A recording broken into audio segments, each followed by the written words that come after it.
And it's working. Okay, so good evening, everyone. We are on Ketubot chapter 7, Mishnah 1. Yay, new chapter. We'll see whether or not we get through this one as quickly as we did chapter 6. I don't know. I think we may get to a little bit more conversation on a few points, but there's also some similarities. So the beginning of this, we're going to have to deal with the issue of vows. And vows are a little tricky. 2 weeks ago, my Wednesday lunch and learn about vows and how Judaism doesn't really encourage people to take a whole lot of vows and oaths upon themselves because it's not a good idea. It gets you into a lot of problems potentially. And that's one reason why we have Kol Nidre, the Yom Kippur pre-service, where we are saying, if I say something in the year to come that sounds like a vow, it ain't. Right? Don't take it to be a vow, because I don't want to be thought of as vowing all the things that may sound like I promise or I swear.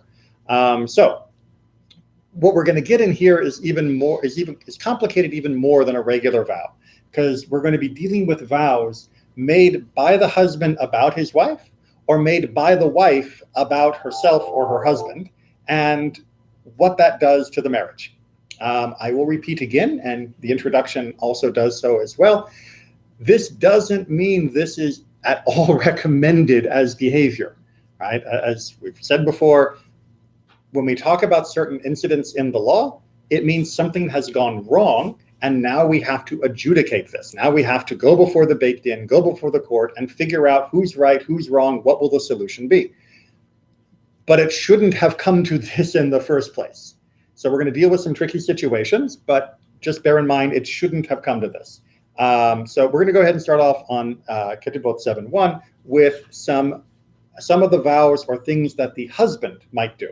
And then we'll move on to some of the things that the woman might do. All right, so we're all good. As usual, our standard practice is start on my left. We go around. Richard has strategically placed himself not on my left, so that each person has a chance to read one of the pages of Mishnah. If you don't feel comfortable reading in public, all you do is say pass, and the person next to you, or next, or next, or next, will take over. No embarrassment, right? Never should be embarrassed while learning. So we'll begin to the first volunteer on my left. Okay. If a man forbade his wife by vow to have any benefit from him for 30 days, he may appoint a provider. But if for a longer period, he must divorce her and give her the ketubot. Okay, so stupid vow number 1. The husband says, I vow that you will not be able to benefit from any of my property or possession for 30 days. Right? Basically, I'm cutting you off. What happens? Well, if it is a 30-day vow, then they're given 30 days to try and talk them out of that vow. If they can't get the guy to come out of the vow and he's leaving it in place, then she is divorced from him and he has to pay her the full settlement. Make sense? Okay, but the middle part is the interesting part. What does this appoint a provider thing mean? Rabbi Judah. Sorry. I mean the middle part of the sentence we just read. I sort of skipped through that because I wanted to get the meat out first. But there's this curious little thing of 30 days, but he appoints a provider, because the rabbis were very clear. He can't just let her starve for 30 days. He doesn't say, oh, go live on the streets for 30 days. She needs something, and it's his responsibility to take care of her. So if there weren't a provider, if there wasn't someone to take care of her, he would have to divorce her and pay her immediately. So this provider becomes a very interesting little twist. Now, usually when you have a shaliach, an agent, who is doing it on your behalf, that person is like you. It's like your hand is extending through that person. So the Talmud, when it analyzes this, says it can't be an agent. It can't just be the regular, will you please deliver this to so-and-so, because that would be him breaking his vow. And that, of course, as we talked about when we talked about vows, is not allowed. So instead, the Talmud introduces a very interesting loophole by saying, the husband will say, I have vowed that my wife cannot benefit from me for 30 days. Anybody who takes care of her will not lose by it. Which is basically going, wink, wink, wink. Please take care of my wife for the next 30 days, and I'll pay you back later. That is considered to be not breaking his vow, at least on the technical grounds. And it buys time for him to then cool down, stop being a jerk, revoke the vow by recognizing that it was taken in error in the first place, which is the way you cancel a vow like this. And then he can go back to being hopefully a better husband in the future. But that's what that provider loophole is talking about here. But if the provider weren't here, then the divorce would have to be immediate because he is not fulfilling his duties as a husband to take care of her. Remember, we talked in the last chapters about the mutual duties that each person had toward each other. Was it, do they revoke the vow or do they just carry out the vow? Because it says they take the vow for 30 days. So if the non-agent were to provide for it for 30 days, then the vow would be over with, right? So it's the comma here is sort of important, right? If a man forbade his wife by vow to have any benefit from him, boom, that's his vow. For 30 days, he may appoint a provider, right? Meaning we'll let him persist in this vow for up to 30 days. But if he lets it go on longer than that, then we're forcing him to divorce her because we can't let that go on with this weird go-between nonsense. He's got up to 30 days to come to his senses. It doesn't mean that he vowed for only 30 days. It means we let it linger for 30 days. Now, the ideal here is, of course, that we want him to change his practice, for them to come back together and for them to go on, hopefully, with a better married life. This is not about how do we force or not force divorce. It's about how can we give a little cooling off period for this to work. Now, we're going to see that cooling off period is going to shrink when what is being prohibited is considered more essential than before. So right now we got 30 days because she is essentially going on, still taken care of, still having a relatively normal life, although obviously strained relations with the husband. And so that's why the 30-day cushion is given. But when things get more essential, that time period is going to collapse. Make sense? Yeah. I thought at the beginning that the guardian is supposed to be the person negotiating between them, trying to bridge between them, so that he assigns someone in order to save face and someone to try to negotiate between both sides. God willing, that's what the person would do, right? So the halakha is there needs to be at least someone taking care of her. And if there's someone taking care of her, then this can linger for up to 30 days. And hopefully that person would also be trying to say, hey, let's bury the hatchet, let's make peace, let's fix this situation. But even if the person isn't trying to help, the 30 days is its own limit. Could be anyone, could be also a relative of him. Yep. Again, this person can't be a specifically deliberately appointed agent formally. This has to be a pseudo-informal go-between, because otherwise it's his shaliach, and then he's broken his vow, which of course is a whole another problem. So what about the son? So if it's someone within the actual household, then the son would be merely transferring his father's property, which he's not allowed to do without his father's permission. So that would be a problem. If it's the father of the wife, does he have a... Yeah, the wife's father. The wife's father. Yeah. Right. Does he have an action against the husband because it's the husband's duty to take care of the wife? No, because it's a good question, but because it brings up a very important and clear point of Jewish law, which is once the woman is married, right, it is her relationship with her husband that is the relationship that goes to the court. The father of the bride doesn't have any more say in what's going on. So he can't sue the husband for breach of contract because he didn't sell his daughter. This is not, she isn't chattel. So therefore the father is out of the picture. Once she agrees and goes through the marriage of her own free will, the father is no longer in the picture. And all Jewish marriages had to be mutually done by free will. Right. So if nobody wants to take care of her, then it's terrible. But then she gets the ketubah and she takes care of herself. And indeed, chapter 8 is going to be a lot about how a woman can have her own property. But chapter 7, we have to deal with all of these lovely marital fights. But yes? Can it be as somebody appointed maybe by a court? So if it looks like no one is going to be taking care of them, then perhaps. But the thing is, the husband still has to be the one to foot the bill. Because he does have an obligation that his vow can't cancel, right? His obligation to take care of his wife can't be nullified just because he vowed not to do it. It'd be like me vowing not to keep Shabbos. I can't get out of Shabbos by making a promise that I won't do it. Right? I vow that I will steal the bank. Well, now God can't be angry at me when I steal from the bank because I'm just fulfilling my vow. That loophole doesn't work. So yeah, he still has to be the one ultimately to foot the bill for taking care of her. But then that's actually what I was talking about before, though. If the obligation to foot the bill is on him, and let's say the court steps in to fulfill the bill to take care of her, Right. Does the court then have an action of recovery? No. So that's why there's this weird tension in the Talmud where they're trying to figure out how can he still fulfill his obligation to her while not breaking his vow until he can be made to see that his vow was stupid, and then find a way to detach the vow from him. And there's a lot of fuzziness in order to give leniency for this to happen. So it really is, and maybe it does, bear more discussion on this.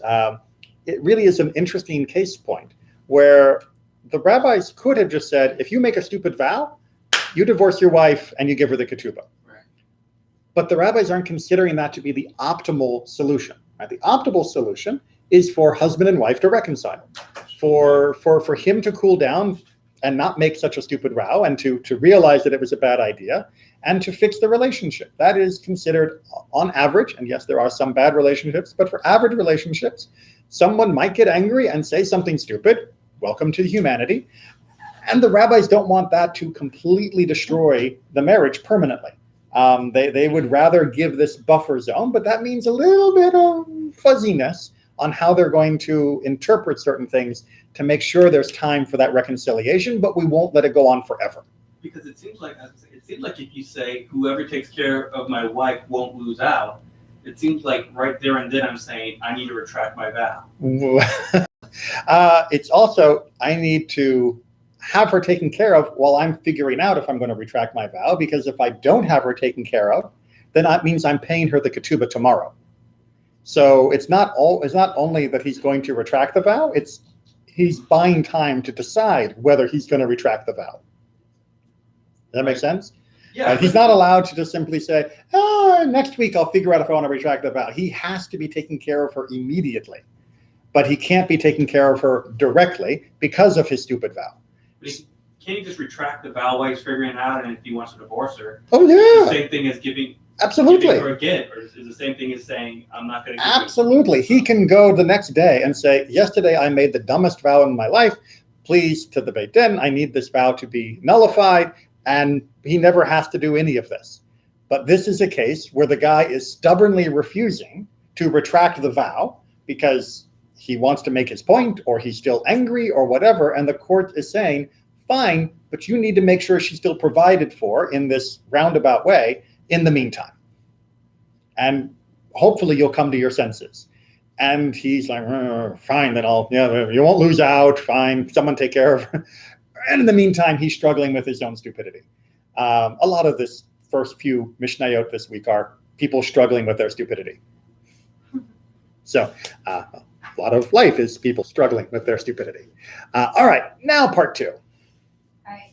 Rabbi Judah ruled if he was an Israelite, he may keep her as his wife if the vow was for 1 month, but must divorce her and give her the ketubah if it was for 2 months. Right, so here he's actually saying if the vow is for 1 month, then we can find our way to just let that 1 month lapse. He takes care of her and it's fine. But if he says it's for 2 months, then nope, that's too long. We're not going to allow this pseudo-fiction to continue. However, the most important part here is Rabbi Judah's contrast with the priest. If he was a priest, he may keep her as his wife if the vow was for 2 months, but must divorce her and give her the ketubah if it was for 30. Okay, so why does the priest get an extra month to figure this out? This is not considered to be a benefit or leniency for the priest just because we liked priests. No offense to our Kohanim. This is because the priest can't remarry his divorced wife. According to Jewish law, if a man divorces a woman and then they both agree that they want to get remarried, that's fine, as long as she wasn't married to someone else in the meantime.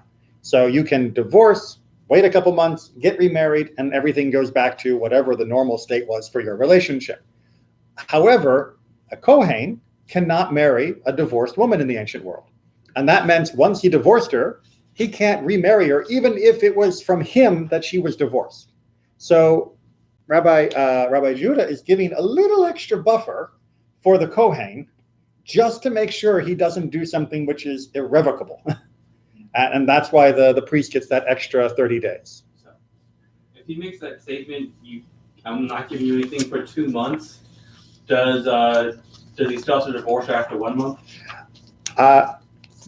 Kind of, yes. He still gets the buffer to revoke his vow. He still has the time to come to his senses, 30 days. as long as she is being provided for. 30? Is it still 30 days? Or Yes. is it 60 days? The 30. 30. Yeah.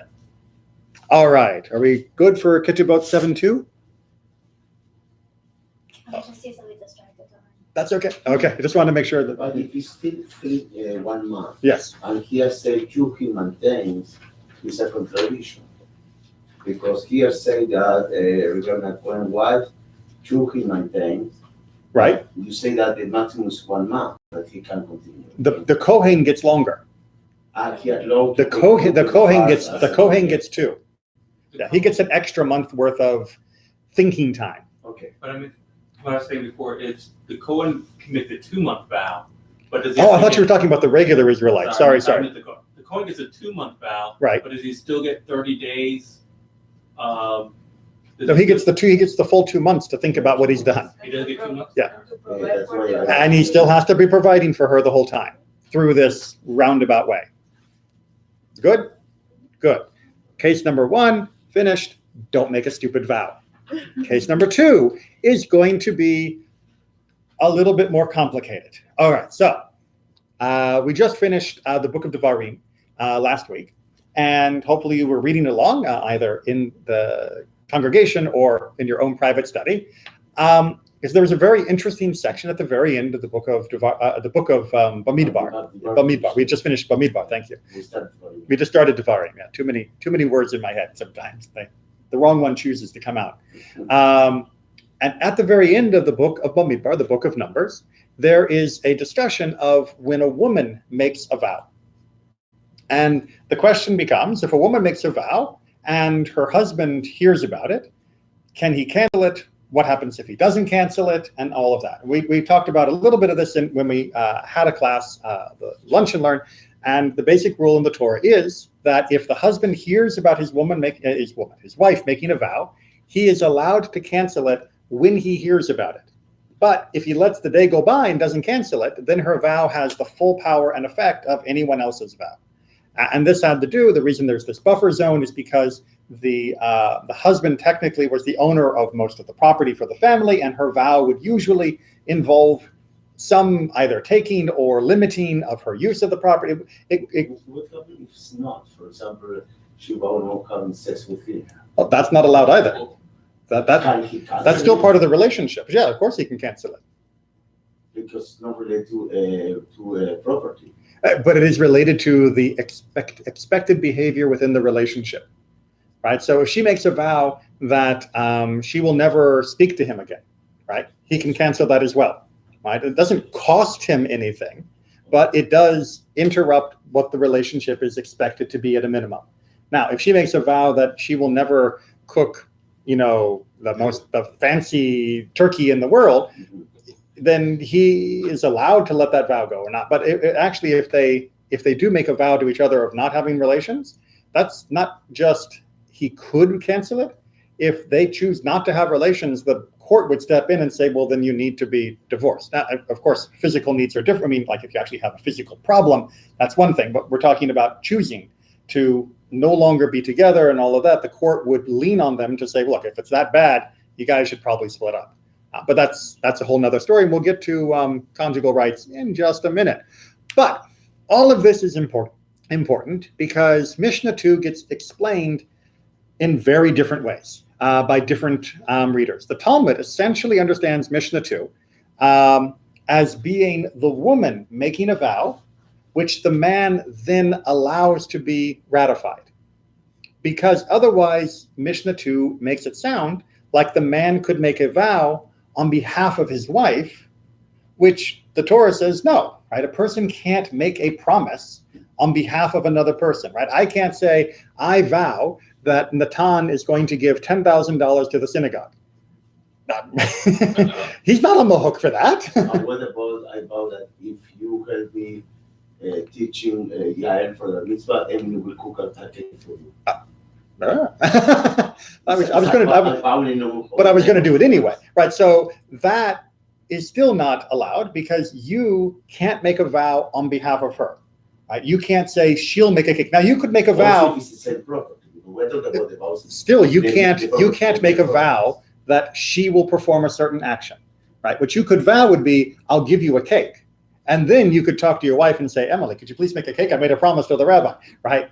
And then if she didn't, you could find, someplace else to get a cake, or maybe learn to make a cake yourself. So I'm not sure I'd want that though. So the problem is that the way the Mishnah is written, it sounds almost like he's making a vow for her, which doesn't really fit with what the Torah says about vowing. So the Talmud understands it as he approved of her vow, and therefore it counts as though it were him forbidding whatever it is she had initially said. Right? So she says something, and in this case, again, we've got stupid things, and he basically says, fine, yeah, that's fine, let that be your vow. And then what do we do with it after that? That's how the Talmud understands this section. There are other interpretations, however, that read this as more of him not vowing directly on his wife, but vowing that he will not accept his wife doing these things, or he will not provide the thing that is necessary for his wife. So let's get Mishnah 2 read, and then I'll explain how both of those versions work. So, you ready? Yes. Or willing? Yes. If a man forbade his wife by vow from tasting any kind of produce. Right, that means eating, right? You're no longer allowed to eat food. He must divorce her and give her the ketubah. Right away. Right? We don't give a cooling off period for I forbid you to eat, because that's kind of like the most horrible thing you can say. Now, the two different ways to understand. She can still eat other things. Yeah, the basic interpretation. Fulfilling the commitment in the Ketubot to feed her, because she can eat other things. Right. Well, the basic understanding of produce is that it is the majority of food that a person would eat is what they understand this term to mean. Now, the two different ways to understand this is she vowed, I will not eat any produce. And he said, fine, then you won't. If he allows that vow to stand, he has to divorce her. Even though she made the vow, he, by ratifying it, is now in agreement and a position to have canceled it. The fact that he refused to cancel it means that he has to then divorce her and pay the ketubah. Right? So that's the version 1 of how to interpret this Mishnah. Version 2 is him saying, I vow that if you will not, I vow that you will not be allowed to eat any produce that comes from us, which is the same thing as saying, I will not provide food for you. And that as well would be grounds for dissolving the marriage through divorce and giving the ketubah, because he is obligated to provide for her, as we talked about in the first Mishnah. But the first one is very paternalist. He's saying that the man is responsible of the woman also. Everything what she say and does. Well, because if you say I don't want to eat fruits, okay, whatever. Right. Okay, and you say, okay, fine, don't do it. And it was in your hand the responsibility to cancel that vow. Now, and if she says, I vow never to eat bananas again, and he says, okay, don't eat bananas, that's fine. Right? If it's bananas. But if she says, I will no longer eat, produce, then that is such a broad category as to be unsustainable, right? She will starve to death. Remember, they didn't have supermarkets back then. There weren't like gluten-free varieties of this and, meatless varieties of that. I mean, this was food that was the standard thing that a person would be eating day in, day out. You can't live without this. Because here say, "Echad mikol haperot," no mikol haperot, echad mikol haperot. So, but like I said, certain fruit, not every fruit. Right, but the classic interpretation is that this is all of the produce. I'm just going off what the classic interpretation is. Why do they interpret it differently from what the original interpretation? Well, because there are different interpretations based on whether you're interpreting through the lens of the Talmud or whether you're interpreting through the lens of other commentary. So that gets into a whole nother complicated layer, which I don't want to go into right now, of the different varieties of interpretation of the Mishnah. But maybe another time. All right, let's see the part 2 of Rabbi Yehuda's version of this as well. Rabbi Judah ruled, if he was an Israelite, he may keep her as his wife if the vow was for 1 day, but must divorce her and give her the ketubah if it was for 2 days. And of course, the complementary for the priest. If he was a priest, he may keep her as a wife if the vow was for 2 days, but must divorce her and give her the ketubah if it was for 3. Right. So again, there's a little bit more of a buffer for the priest, but still not much of a buffer because we're talking about food here. All right. 2 days is no food. What's that? 2 days is no food. Well, what's that? No, if it goes into the 3rd day, then she's automatically divorced. All right, 7.3. More questions of vowing. Would you mind? The man forbade his wife by vow that she should not adorn herself with any type of adornment. He must divorce her and give her the ketubah. Okay. Who knew? Right? Jewelry, like food. By the way, they're talking about jewelry as well as perfumes and things like that. So if he forbids his wife, or she took a vow forbidding herself and he ratified it, depending upon your interpretation, that she should not adorn herself, then he has to divorce her and give her ketubah. So that's more extreme than the food, because here it's immediately the food he got 1 day. That was Rabbi Yehuda's opinion.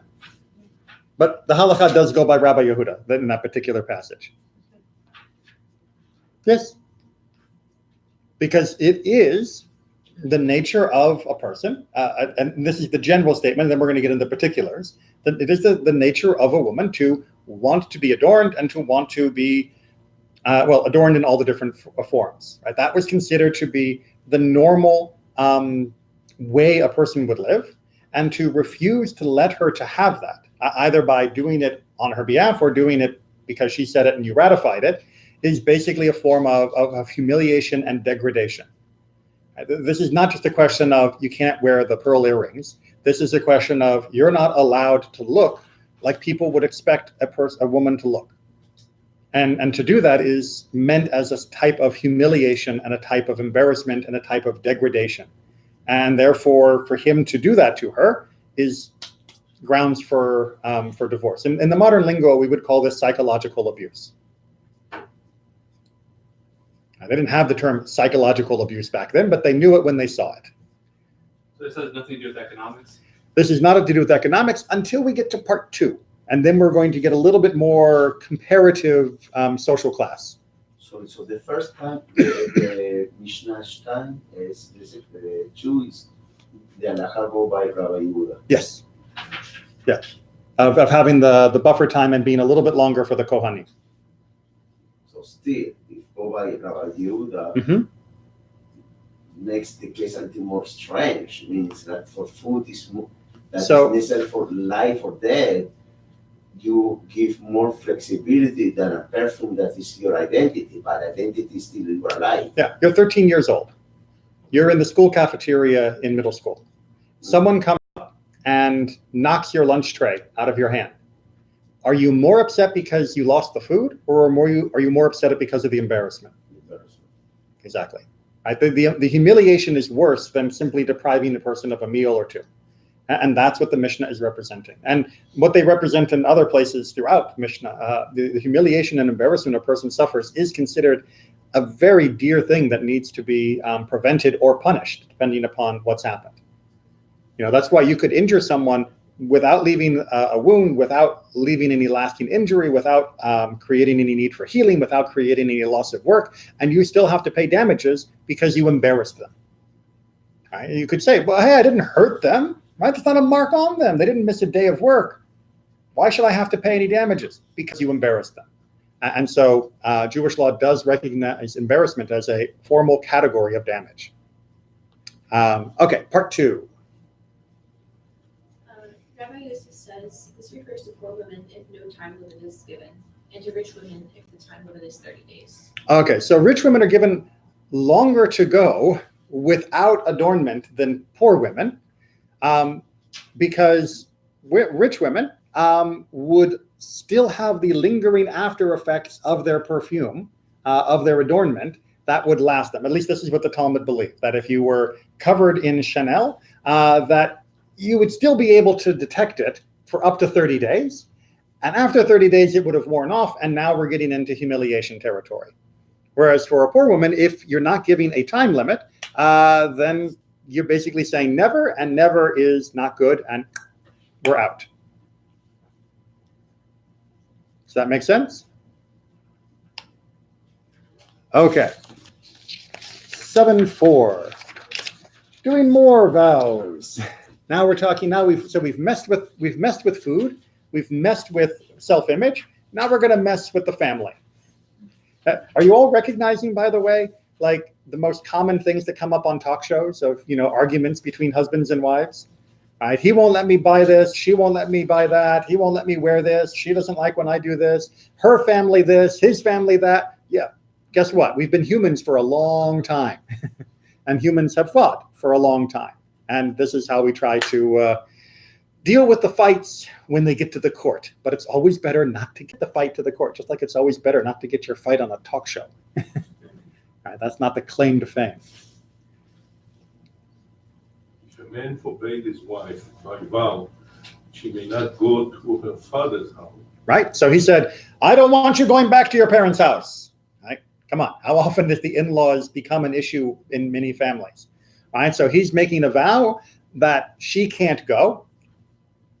Well, what do we do about that vow? She then comes to the court and says, he said I'm not allowed to go to see my parents. Is that what's allowed? Or he didn't cancel my vow when I said I wasn't going to go out of spite. Does that, what happens? What happens? A, when the father lives with her in the same town, the husband may retain her as his wife if the prohibition was for 1 month, but if for 2 months, he must divorce her and give her the Ketubot. All right. So if he says you can't see your father this month, that's allowed, right? That's part of the cushion and allowed to be rescinded and all of that. But if it's going longer than that, if he says for 2 months, then nope, sorry, divorce. You're not allowed to prevent your wife from seeing her family for that long of a period of time. We'll give time for tempers and cooling down and to avoid a divorce if we can. But we're not going to let you prevent her from being with her family. Again, this is a classic form of... If the father lives in the same town. If he's in the same town. If he's not in the town, then we have part B. When the father lives in another town, the husband may retain her as his wife if the prohibition was for 1 festival, but if for 3 festivals, he must divorce her and give her the Ketubot. Okay. So again, the fact that the father lives outside the town means that she doesn't see him all the time anyway, right? 3 festivals would be a whole year. Yes. It's a lot. Of course, but you wouldn't expect to go see your father all the time anyway, right? If you live in a different town, this is before we had, planes, before we had trains and automobiles. It was a schlep to go visit someone in another town.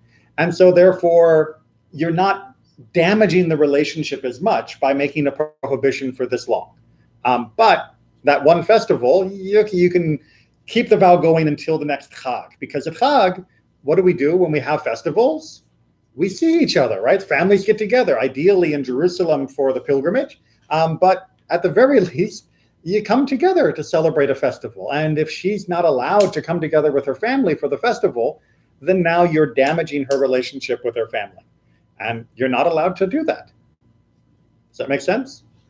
Okay. 7.5. You see, you couldn't escape by sitting over there. If he's a reciprocal, the wife doesn't allow the husband to see the in-law. So there is no structure because of the inequality of the economics of the ancient world for a woman to make a vow that would be binding on her husband unless he willingly accepted it. So if she vows, I won't cook for you if you go visit your parents, and he says, okay, then yeah, that could prevent him from going to see the parents because then he wouldn't be able to eat. But technically, he could cancel the vow when she said it to him. Like, no, that's not, that vow is not going to happen. So there was no easy way for her to make a vow against him and without his consent. That was her innocent. rabbis. Woman knows how to be very manipulative So, with Hey. emotions. but. Hey, I'm dealing with three, okay? I think we can safely say that whoever is shrewder in a relationship, everybody has the ability in an intimate relationship to manipulate and hurt the other person deeply.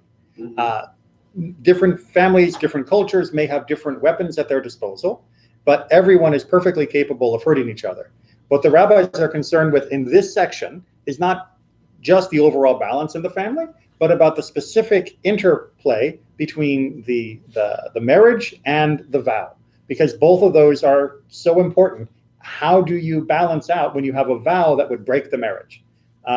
If you just have actions that are wrong, well, that's what we talked about in previous Mishnayot, where you can, if he's doing something wrong, you can increase the ketubah that he has to pay her. If she's doing something wrong, you can decrease the ketubah that he owes her. So there are other ways to balance out other misbehavior within a relationship. But when it comes to a vow, things get stickier. And so that's why we have this whole section of this chapter about vowing. I understand what you said, but I still think there's a disbalance there in the law, because I know a few cases that the wife kind of vow to the husband about related to the in-laws, Right? and So- that damage the relationship. And it's true that whatever by the law here, Right. supposedly the husband has the more flexibility because it has the properties, but still damage the relationship. So I see a kind of this Absolutely. balance. Well, it's not a misbalance. The court does allow for him to divorce her if she is behaving inappropriately, right? If she is saying, I won't cook for you, or I won't share my salary with you, to use a modern equivalent, or whatever that would normally be expected in the relationship, he would be allowed under Jewish law, I don't know whether Florida would back this up, but under Jewish law, to go to the Beit Din, and the Beit Din would tell her, every day you continue to behave in this inappropriate manner, the ketubah that he owes you is going down. And when it gets to 0, he can divorce you without penalty. They can reduce it. Yes. rest of it. You missed that week. Yeah. That's So, yeah. Jews a week, right? Yeah, so you can reduce the ketubah because of misbehavior. You can also increase the ketubah if he is misbehaving.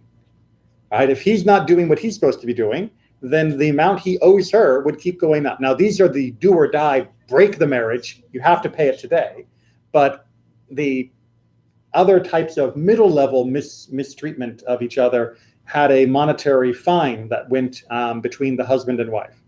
So there was a way to zero out what you owed her, and then you could divorce her without consequence if she persisted in her behavior. The monetary fines apply to all these too, right? So, or no? Well, no, these are do or die, right? So this is Right. the marriage will stand or the marriage will not stand. Right, but sometimes it gives you like a month to correct a mistake. Right, but there wasn't a monetary fine. That was just waiting for him to cancel the vow, or else out the door and ketubah is being paid.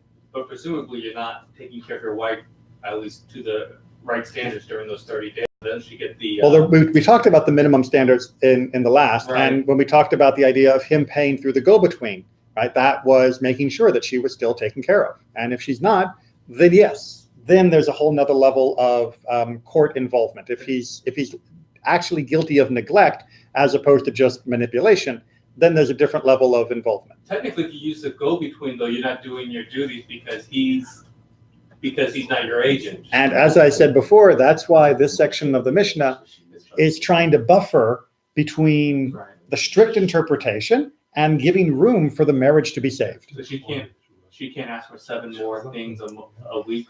Not during these particular situations when it's a vow that is waiting to be rescinded. Okay, You don't remember by coincidence which Mishnah and which chapter? about the up and down. Yeah. Just a second.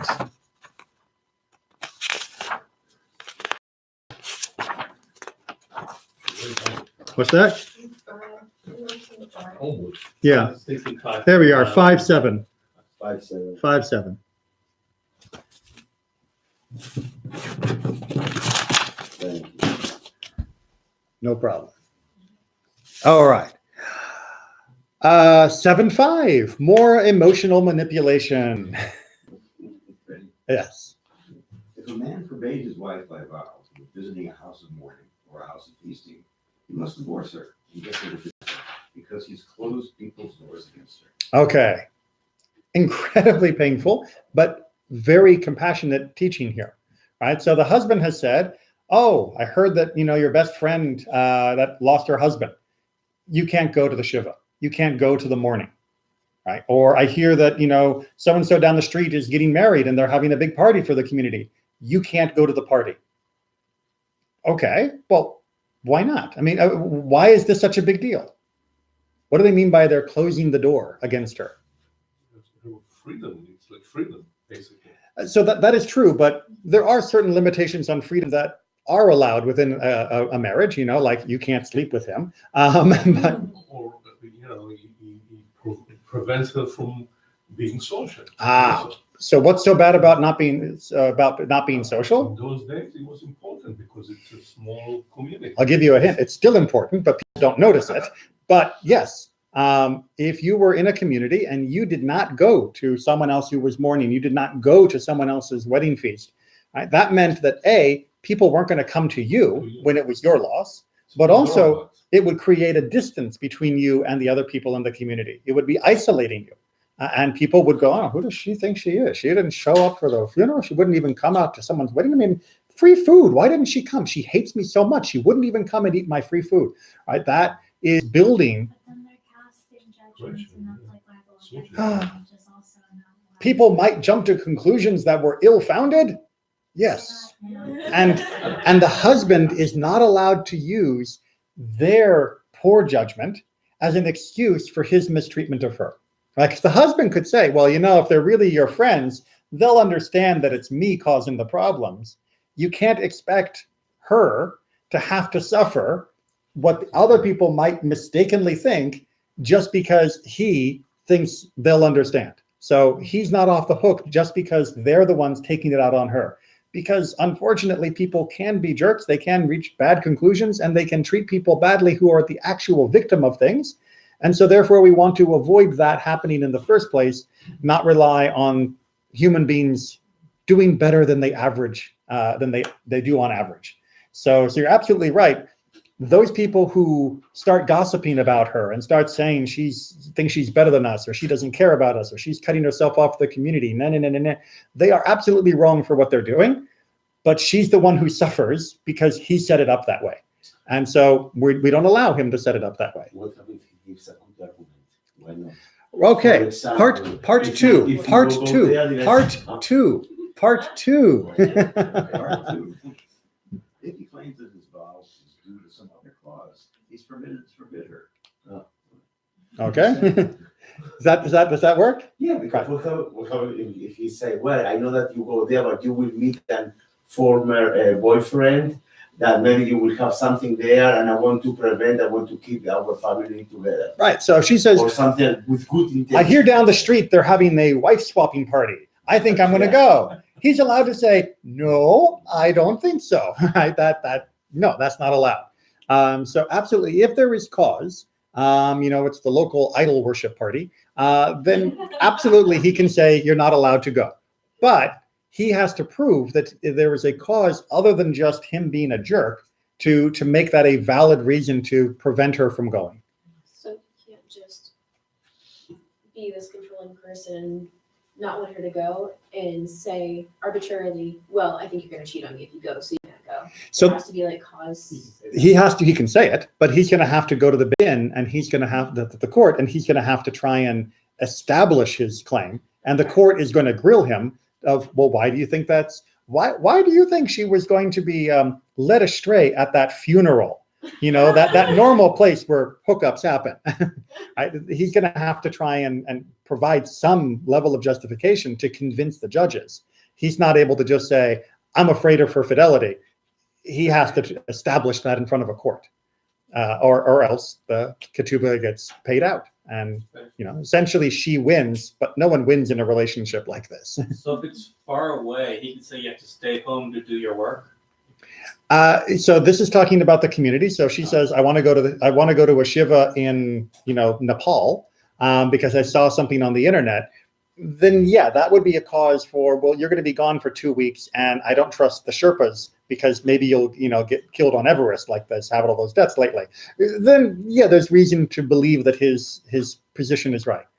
And what happened if she said, my brother passed away and he's on a trip of 3 days, Mhm. and I want to go to the Shiva. He said, we don't have the money because that would cost the feed our children. Okay, so What happened in that situation? So what happens in that situation? There are two different versions. There's the version where they talk to each other and realistically look at how much they have and how much it will, hurt the family for her to be able to go and how much it'll hurt her to not go. And they come to a compromised conclusion that is an understanding, that they reach a consensus as a husband and wife should about major issues like this. And then there's the bad version, which is they can't reach a consensus. And then she takes him to the court. And she goes to the Beit Din and says, he's preventing me from doing this very reasonable and necessary thing. And he says, we can't. And then the court decides who is actually correct, right? And that's where it always is going to hurt the most. Because if the court decides he's correct, then she indeed can't go to the funeral. And that's just the way it's going to be. And she's going to be miserable, and they're both going to be miserable because of everything that happened. And if the court says, actually, you have plenty of money, there's no reason for her not to go, and then she is going to go, and he's going to be miserable, and she's also going to be upset that she had to go to court, and it's not going to be happy, which is why consensus between husband and wife is always the ideal. But the court steps in when they can't reconcile it themselves. Yeah, that's still the same issue today. It's just like if you have, two people who, each one claims the other person's tree broke their wall or whatever. If they can work it out between them, that's great. And then they build a new wall and everyone's fine. If they can't work it out, you end up in court. And that's why we have lawyers. Well, actually in Judaism, technically we didn't have lawyers. You just had the rabbis, and the rabbis acted as both prosecutor and defendant, meaning that they would interrogate everybody involved equally and make everybody miserable with their questions, and then they would deliberate to find their conclusion. Like Judge Judy then? Yeah, kind of like a small claims court, hopefully without the cameras and without, as much humor. But yes, you didn't have anybody who was, you didn't have anybody counseling the litigants. You didn't have anybody giving them advice on, this is how you should state your case, or, is that really what happened, Mrs. So-and? You didn't have anyone cross-examining. The judges did the cross-examinations. So yeah, Judge Judy's good, but times are by 3. All right. And then continuing on the second half of part 2. If he said to her, there should be no prohibition provided to tell so-and-so what you told me, or what I told you, or that you will fill in pour out in the garden. He must divorce her and give her the kids. Okay. Ready to see what a real jerk he can be? So if he makes a vow, or saying there won't be a vow, or makes conditions for their relationship, which have her having to reveal things to other people, that's what the provided you tell so-and-so what you have told me. So let's say, she's telling him, I saw so-and-so, kissing the milkman, right? He's like, oh, well, you know what? I was going to put a vow on, but I won't put a vow on, provided you go tell so-and-so about what you just told me, which is trying to humiliate her, trying to put her in an awkward position, trying to drive a wedge between her and other people in the community. Not allowed. Or if he gives her secrets and then says, now I want you to go spread this around town, right? I want you to go tell people. Not allowed. And the whole pouring in the garbage thing, the Talmud understands that he's basically making her do something that will look foolish or stupid. And other people will see her doing this and think that she's foolish or stupid. And so again, it's a form of degrading her in public. And all of these, marriage is off, ketubah is paid. Yeah, fun stuff, right? I mean, you would think the whole idea of don't humiliate your spouse, don't put your spouse in an unwinnable position for the rest of the community, don't torment your spouse with unlivable promises, would be kind of automatic knowledge, sort of married life 101. But it's not the case. There are still a hopefully small percentage of people who will behave badly. And about them, we need these types of interpretations.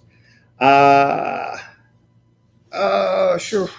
Kind of a change of the. Oh, no, actually, you know what? Let's go ahead and do 7-6, and then we'll call it a night, because that'll be a nice break for chapter 7. Because we're not going to finish chapter 7 tonight.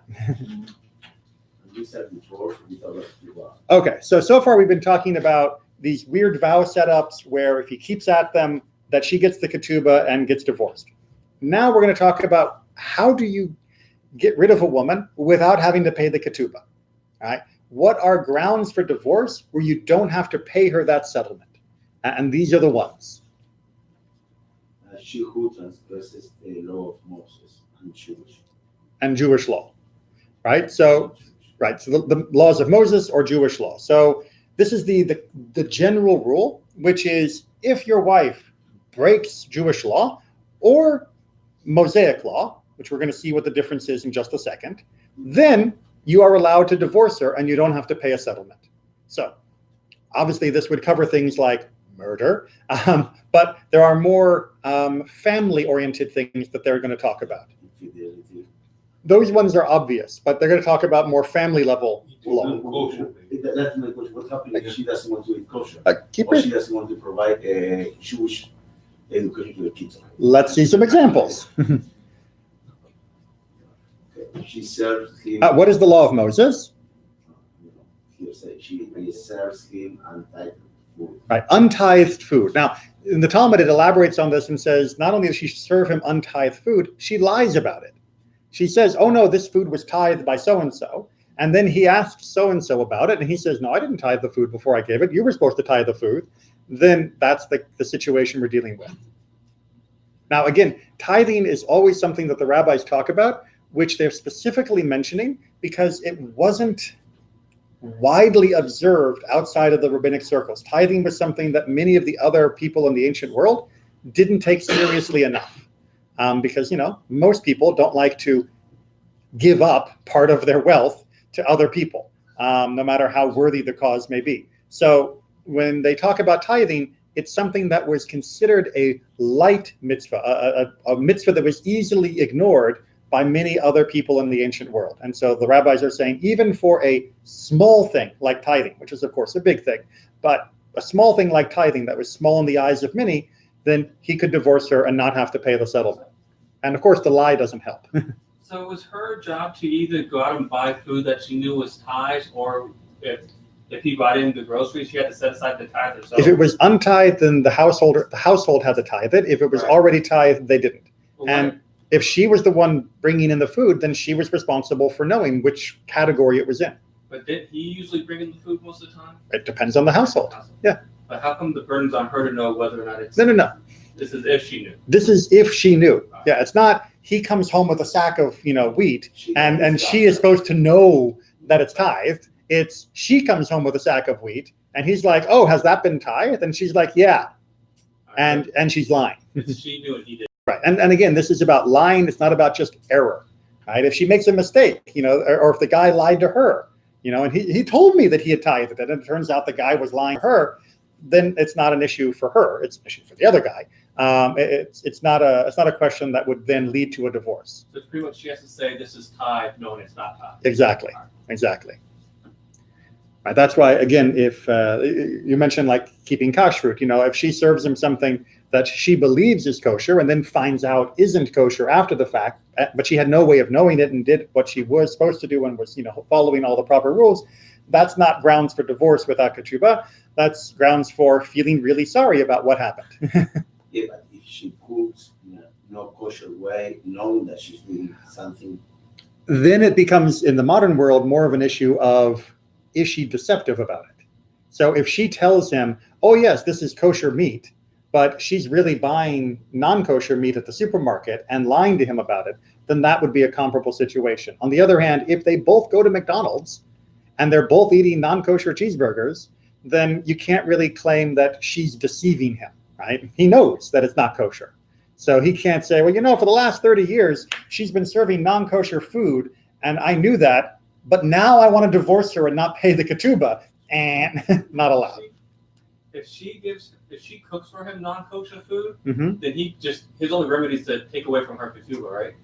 No, his remedy is to divorce her and not pay her ketubah. Oh, really? Even If she knowingly cooks non-kosher and food tells him though. and lies to him about it. But if she doesn't lie about it, then his only remedy is to deduct from the ketubah, right? Okay, so you mean if she comes up and says, "Here's your hamburger. It came from a pig." Right. So then that would be I'm trying to remember what the different the rulings are for when she just deliberately does something like that, as opposed to is being duplicitous about it. If my memory serves, and I haven't studied that particular section recently, then he would still be allowed to divorce her without the ketubah for her brazen breaking of the laws of Moses. Right? Just like if she came home and said, "Look, I stole $100 from the bank." Okay, you're going to jail and you're divorced. If they brazenly break it. But this is talking more about the more likely situation, which is not her coming in and brazenly saying, "I'm breaking Torah," but her lying about having broken Torah and implicating him. All of these also have an implication. To divorce her, he'd have to be able to prove that she broke the law. Yes. So when he went to the court and said, "I shouldn't have to pay the ketubah," he is going to have to establish that he is correct, that she did in fact lie to him, she did break it, and she did implicate him in all of this. And so that needs to still go to the court. Remember, all of this is happening under courtroom procedures. There needs to be accuracy and honesty and all those other, witness and testimony things. How hard would it be for him to prove that? Depends on the situation. If he goes to Reuben and Reuben says, "No, I didn't tithe it, and I told her I didn't tithe it," then he takes Reuben to the court, and Reuben would have to swear in front of it. There would be counter witnesses or evidence of whether or not Reuben is normally honest, of whether he always sells tithe produce or not. If she broke the law on purpose and said so, then there wasn't other witnesses. The person can't self-incriminate in Judaism. No, but if it's something like, "I stole this," and he goes to the She court. can't self-incriminate on that evidence alone. So he would have to still find another way to prove that she had indeed stolen that, as opposed to just lying about whether I stole it. So what happened, for example, following her previous example, Mhm. she cooks a meat meal, Right? a meat meal, Right. Meat meal. Yeah. yes, but using a dairy knife, Right. and she knows, and she doesn't care what happened in the situation. So- That can be an ground for divorce without Tua. Potentially, but what happens between the meat and the knife depends on how hot it was at certain points and all other issues. We're not going to go down that rabbit No, hole. because If- I mean that it's but very difficult. let's do the other example. example. Let's do the other examples, okay? Because we've only got one example on the table. Let's do the other examples from the Mishnah. Yeah, because what I try to say, Yeah. it's very difficult sometimes. I think that Of course. a direction to demonstrate in court Of course. these kind of details. Like, how can you demonstrate that she was using a different knife because she didn't care You're right. and she's broken the rules as well? Welcome to how hard it is to prove wrongdoing.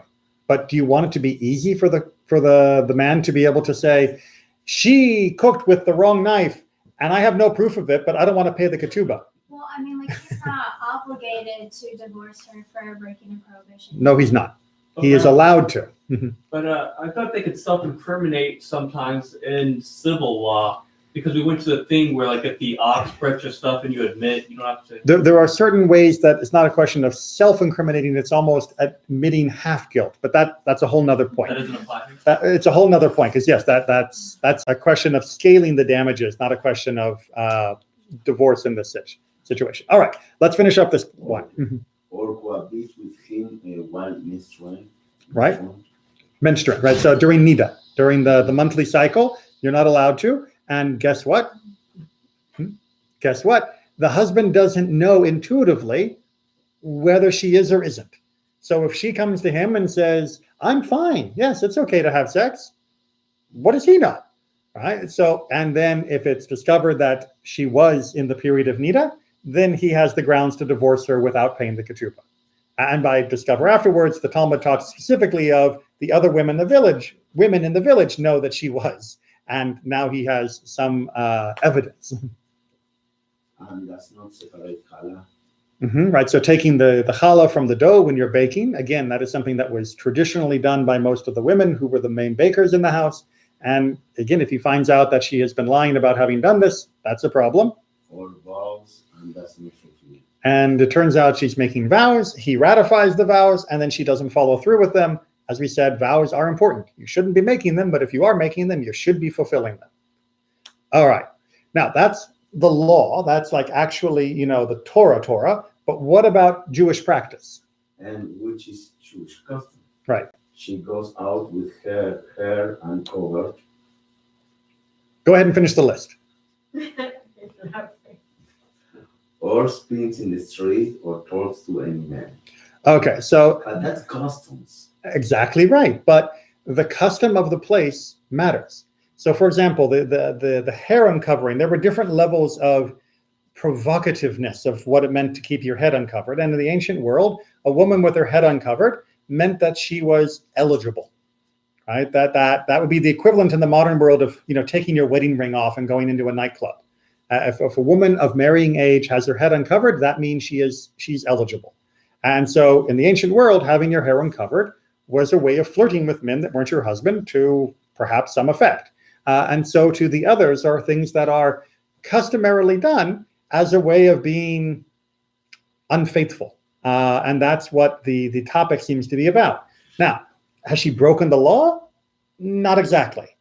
But has she behaved in a way that is creating a irrevocable strain on the relationship and that would be known to be wrong according to local custom in that time period? Yes. Talks to any man. Talks to any man should probably be better rendered talks to every man. Right? She is constantly chatting in a flirtatious way. It's very social. So you and I both know, and I'm sure everyone else here knows, there's social and then there's social. Right? There is a difference between being friendly and talking to the guy who's selling the potatoes. Well, they didn't have potatoes, but talking to the guy who's selling the melons, and talking to the guy selling the melons in a way that is more friendly than normal. Right? So if she seems like a social gadfly that is flirting with all of these other guys, then yes, she hasn't technically broken a law. But if this is a known, established, and provable behavior, then he can divorce her without paying the ketubah. Now, ideally, again, he would warn her, the court would say this is a problem, and they would fix that part of their relationship. But if she is behaving in a way which, according to the customs of the time, indicate a certain proclivity to infidelity, a tendency to be unfaithful, then he does have the right to divorce her because she is violating that norm. Now, in the modern world, we have different sets of customs, and so these do not apply one-to-one in the modern world because women are considered to be more public in the modern world. They need to talk to people more often. However, if a woman did have a running reputation of flirting with every guy, then the husband would have grounds for saying to her, look, this needs to change, and if it doesn't change, we're going to have to split up. What is spins in the street? So spinning in the street is considered to be, you know what spinning wool is, right? When you're taking from the sheep, the hair, and you're turning it into thread, right? Well, to do it, usually it's like playing the cello, right? You need to be sitting, and usually they would sit just on the floor. You'd sit like this, and with the spindle and pulling the thread out. It wasn't considered a very modest posture. Right? That's something you're supposed to do in the house because you're just basically like you got your sleeves up, your coat's loose, your tunics loose, your legs are all spread, and you're inviting people to look at you. You're putting yourself on display in a very provocative way, which is why it should be done in the privacy of the home. That's what the concern was in the ancient world. Yes. Says, Mm-hmm. also, if she curses his parents in his presence. Right? So if she says horrible things about his parents, remember he was forbidding her from going to see her father. She's saying horrible things about his parents. Both of those are big problems, right? Notice, however, in his presence, right? You don't know what she might say when she's alone. In the privacy of the bathroom, she may be like, God, his mother, da da da da da. Okay, fine. That's between her and God. That's an extreme. What? This last. To curse the parents? A divorce with a tuba. I in a moment of rage. it's so in a moment of rage, you can do damage that will last 30 years. And when you attack someone else's parents, I mean, how many your mama jokes are out there? I mean, attacking someone else's parents is the most insulting way to insult a person. It's part of the Ten Commandments. Yeah, but divorce without Torah. How is he? Wait. So he is supposed to simply stand there and smile as she curses his parents? No, but not divorce with extreme. Like it's very extreme. Get a week to take So- it back. Yeah, that's all. Like I said, the price of the Torah. the damage is done, right? Attacking another person's family is one of the main things that leads to divorce. Still to this day, right? It's because people, what? Defamation. Well, I mean, not just defamation. I mean, even if she's saying things that are true, but in a horrible way, right? It's attacking another person's family is like the number one way to ruin a relationship, because other people are loyal to their family, right? He has an obligation to honor his parents. How can he stand by while she badmouths them? What kind of position does that put him in?